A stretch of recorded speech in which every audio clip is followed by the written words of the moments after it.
Geared scooters की बात आते ही दो नाम याद आते हैं, एक बजाज और दूसरा LML वेस्पा। एक टाइम ऐसा भी था जब गियर्ड स्कूटर मार्केट में अलग अलग नामों से लैम्ब्रेटा ब्रांड्स के स्कूटर्स लॉन्च किए गए थे। इनका भी अच्छा खासा क्रेज था, लेकिन ये ज्यादा समय तक टिक नहीं पाए। LML वेस्पा और बजाज दोनों ने ही वेस्पा के आशीर्वाद से इंडियन मार्केट में कदम रखा था। बजाज उस दौर में गियर्ड स्कूटर मार्केट की लीडर थी। LML वेस्पा के आने तक स्कूटर मार्केट में बजाज की मोनोपोली और एक छत्र बादशाहत थी। बजाज ने अपनी स्टार्टिंग वेस्पा 150 से की थी। उसके बाद आया बजाज 150, फिर बजाज चेतक और उसके बाद बजाज सुपर। उस समय बजाज का स्कूटर रखना शान और शौकत का सिंबल माना जाता था। LML वेस्पा ने जब मार्केट में कदम रखा तो बजाज को कड़ी टक्कर मिलने लगी। इस वजह से बजाज ने भी टाइम टाइम पर नई नई टेक्नोलॉजी और फीचर्स वाले स्कूटर्स लॉन्च किए। आज के इस वीडियो में मैं आपसे बजाज के एक ऐसे ही स्कूटर के बारे में बात करने जा रहा हूं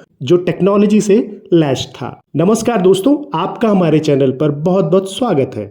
वीडियो में आगे बढ़ने से पहले इस स्कूटर का नाम देख लीजिए। इसके नाम के लोगो ब्रावो में R और V के पीछे ब्लैक कलर्स में R और V अल्फाबेट्स लिखे होते थे, जिसका मतलब था रीड वॉल्व, क्योंकि इसमें रीड वॉल्व इंडक्शन टेक्नोलॉजी दी गई थी। और इसकी टैगलाइन थी let the boy do the chasing.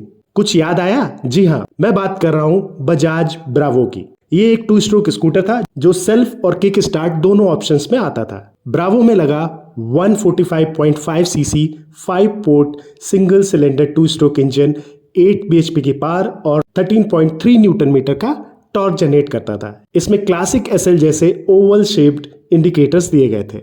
ये स्कूटर स्टाइल, टेक्नोलॉजी और पावर का परफेक्ट कॉम्बिनेशन था। इसकी फ्रंट शॉकर में दी गई थी एंटी डाइव टेक्नोलॉजी और इसके इंजन में था read valve induction system.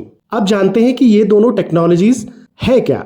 Read valve system 2 stroke engine में एयर और फ्यूल के मिक्सचर के फ्लो को रेगुलेट करता है। जब पिस्टन ऊपर जाता है तो वैक्यूम बनने से रीड वॉल्व ओपन होता है और एयर फ्यूल मिक्सचर इंजन में जाने लगता है। जब पिस्टन नीचे आता है तो वॉल्व बंद हो जाता है, जिससे मिक्सचर सिलेंडर में प्रेशराइज होकर ट्रांसफर होता है। इससे इंजन की पावर और एफिशिएंसी बढ़ती है। रीड वॉल्व एक तरह का वन वे गेट होता है जो एयर और पेट्रोल को सही टाइमिंग पर इंजन में जाने देता है। इसका फायदा ये होता है कि फ्यूल अच्छी तरीके से बर्न होता है, इंजन स्मूथ और ज्यादा पावरफुल बनता है। ये एमिशन को कम करता है, इसमें स्मोक कम जनरेट होता है और फ्यूल की वेस्टेज भी कम होती है। यानी ब्रावो का इंजन बाकी 2 स्ट्रोक स्कूटर से कहीं ज्यादा क्लीन, पावरफुल और फ्यूल एफिशिएंट था। अब जानते हैं एंटी डाइव सस्पेंशन के बारे में।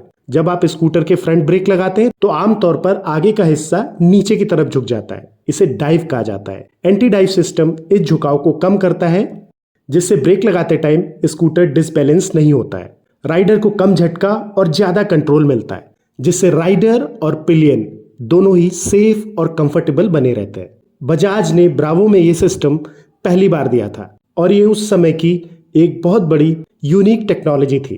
पावर, परफॉर्मेंस, टेक्नोलॉजी और स्टाइल, इन चारों में बजाज ब्रावो अपने समय से बहुत आगे था। बजाज ने ब्रावो को ईयर 1999 में लॉन्च किया था। ईयर 2000 के स्टार्टिंग ईयर्स में जब लोगों का रुझान बाइक्स की ओर बढ़ा तो ये सारे 2 स्ट्रोक गियर्ड स्कूटर्स धीरे धीरे रोड से फेज आउट होने लगे। आशा करता हूं आपको ये जानकारी पसंद आई होगी। ऐसे ही इंटरेस्टिंग वीडियोस को देखने के लिए आप हमारे चैनल पर अपलोडेड वीडियोस को जरूर देखें। वीडियो को देखने के लिए आपका बहुत बहुत धन्यवाद।